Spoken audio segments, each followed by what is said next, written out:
Previously on MTP, you guys looked at how to solve absolute value equations.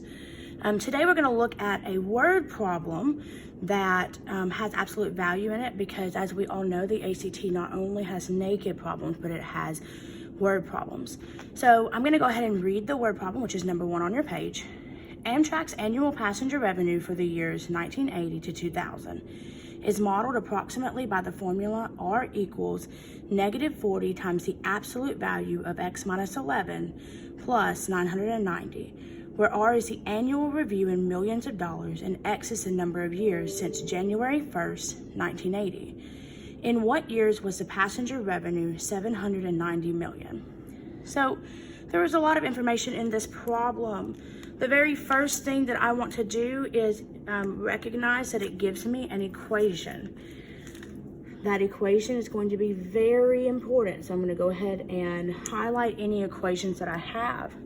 Then I want to figure out, what is this question asking me? So that's usually the last sentence in the problem. So it says, in what years was the passenger revenue 790 million?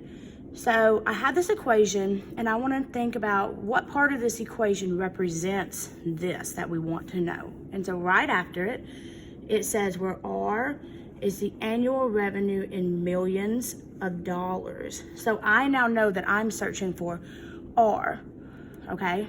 Or I'm wanting to know, in what year is R 790 million? So I actually know what R is. Okay, so it says in what years. So what part of this is years? Well, it says right here, X is the number of years since 1980. Okay, so what I'm gonna do now is, I know that R is gonna be 790 million. Now it tells me that R is already in millions of dollars, so I don't have to worry about the million, and I'm just gonna put 790 in place for this R. So my formula is now gonna be 790 equals -40 times the absolute value of x minus 11 plus 990. And now we have a problem just like what you guys solved last time on our ACT review. So I'm gonna go ahead and do that. Oops, I made a mistake there. That should be a 90 minus 990. I'm gonna subtract 990 on this side as well. So that's gonna give us -200 is equal to -40 times the absolute value of x minus 11. So I'm still trying to isolate my absolute value signs. I still have a -40 over here. So I'm gonna divide both sides by -40 because I want to do my inverse operations and it's multiplying. When I do that, I get, what is -200 divided by -40? It is absolutely okay to use a calculator on a problem like this. So I'm gonna bring my calculator over. I'm gonna do -200 divided by -40 just to check and make sure my math is correct. Gonna be 5 equals the absolute value of x minus 11. So now here is where we separate. So we are gonna rewrite this as 2 equations. I'm gonna go ahead and bring that over here. So I've got 5 equals x minus 11 and -5 equals x minus 11. And I will solve each of these equations. So I get x is equal to 16.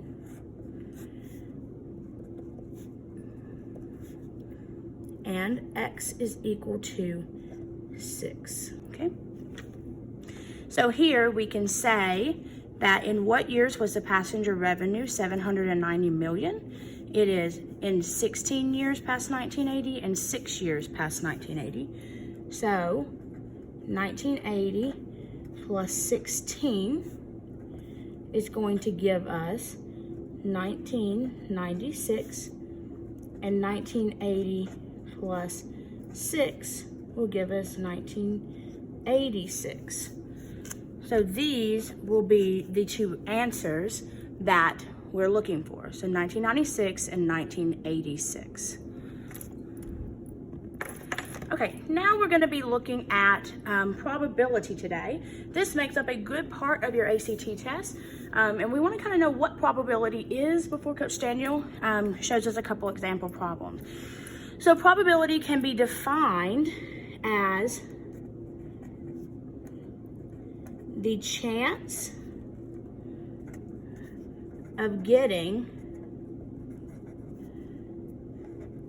a certain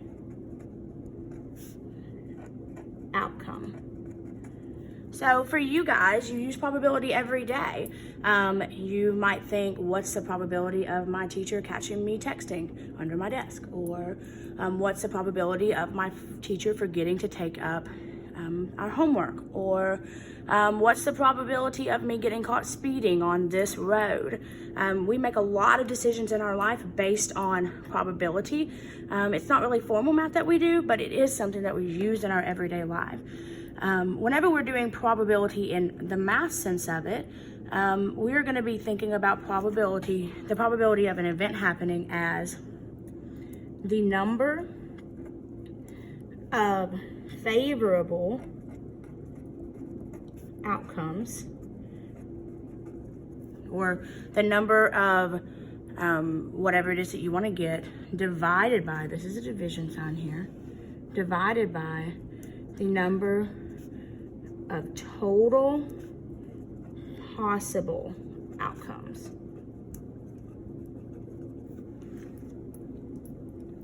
So we're going to look at this problem down here where we have this diagram. If you notice, the diagram has some white pieces, some gray pieces, and this black piece here. So it says if you spun the spinner one time, what is the probability of it landing on a gray piece? So when I look at my spinner, I have 2 gray pieces. So I have 2 gray pieces. And then I have 1, 2, 3, 4, 5, 6, 7 total pieces.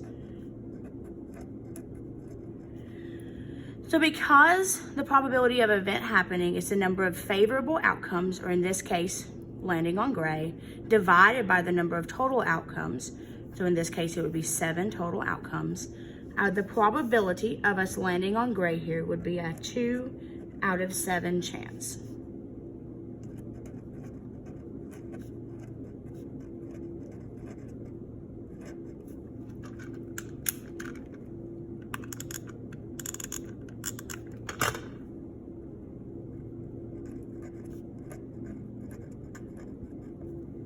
Next, it says, if you spun the spinner one time, what is the probability of it landing on the black piece? So I'm going to give you guys a few seconds to go ahead and do that on your own. Let's check your work. We have 1 black piece and 7 total. So the chances of us landing on a black piece would be 1 out of 7 chance.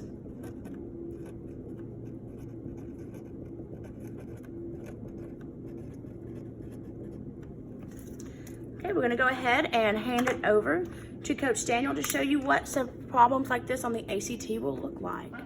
Good afternoon, good morning, good night, wherever you are in the world. This is another episode of MTP, Math Team Productions. I'm Coach Daniel. I'm going to take you on a journey of probability and statistics. All right, question we got today is, what is the probability of choosing 2 consecutive red cards from a standard deck of cards if replacement is not allowed? Okay, some of those words at the end, we'll come back to those, very important. Now, when we talk about picking cards or anything consecutively, 2 or more things, that is what's known as multiplication rule. So I want to find the individual probabilities of these cards, and I'm going to multiply them together.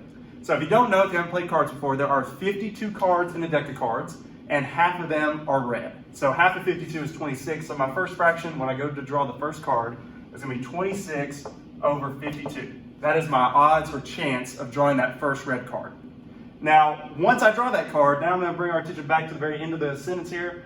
It is replacement is not allowed. So in other words, when I take that card out, it never goes back in the deck. So now I want to draw another red card the next time. So what's going to happen, what's going to change my fraction, there's going to be 1 less red card in the deck, making it 25. And also 1 less card overall in the deck, making it 51.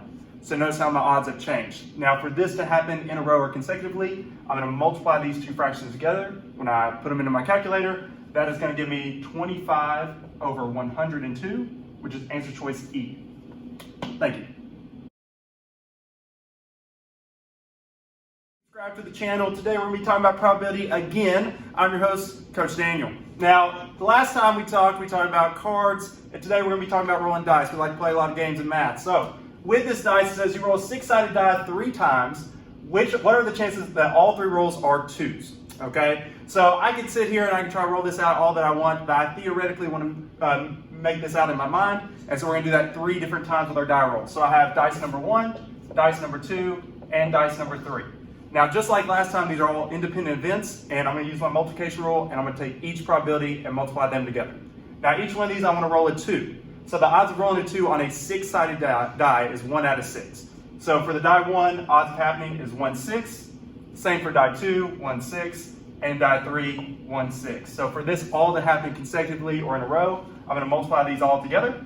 So 1/6 times 1/6 times 1/6 is going to be 1 out of 216. So that'd be answer choice A.